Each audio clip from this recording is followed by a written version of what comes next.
Howl at the Crossroads. Well, thank God for Friday nights, finally old fatties and cheap bottles of Ruby Red.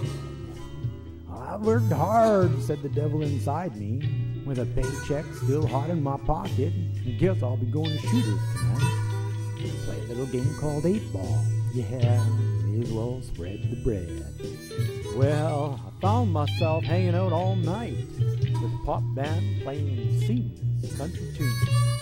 Up on the chalkboard was my name.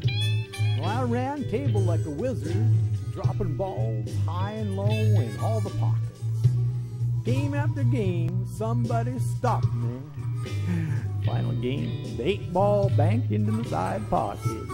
Beer was too warm and the women were too cold. Well, I drank in the mix, feeling kind of bitter, until the wee hours of morning. Last call for alcohol till the doors closed behind me. Fumbling with the zipper on my coat. Was in the middle of winter. Stumble of the door, felt dank cold. Was greeted then by a hot dog stand vendor. So I ordered a Bavarian foot-long dog, loaded up with hot peppers, onions, and all the fixings.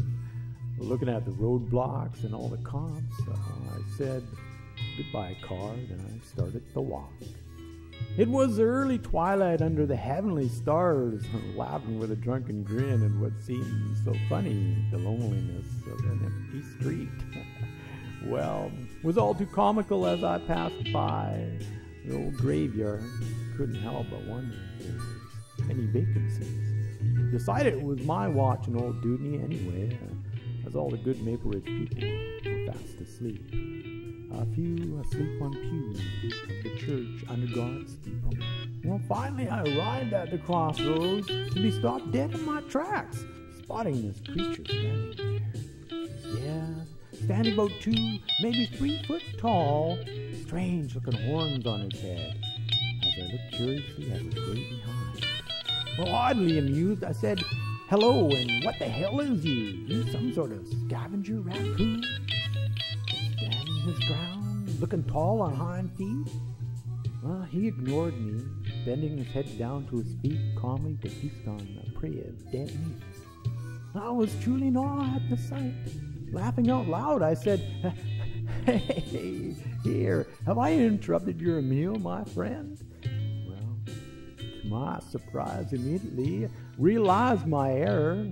The greatest owl I'd ever seen standing there, quickly turning his head a full 90 degrees around, his wide open eyes glaring straight at me. Well, I wasn't sure what he might have said, but he had nothing to say, and there was no reply. Without a notice, a nod, or any hint of a goodbye, the owl quickly spanned his mighty silent wings, lifting him up and away to vanish into the open sky where twilight met between night and day. Like an angel, he flew away. Well, dazed and slightly confused, I began to wonder if God, in his sarcastic way, had sent me this creature.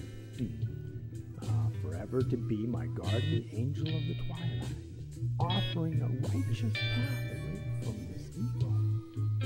Or was it the devil himself greeting me at the crossroads? Well, no words were spoken, no contracts were broken.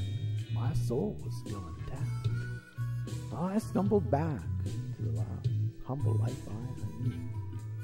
Inside a warm and cozy home, feeling an overwhelming sensation, feeling so sober and alive and justified by God's gift at the crossroads of my nightlife.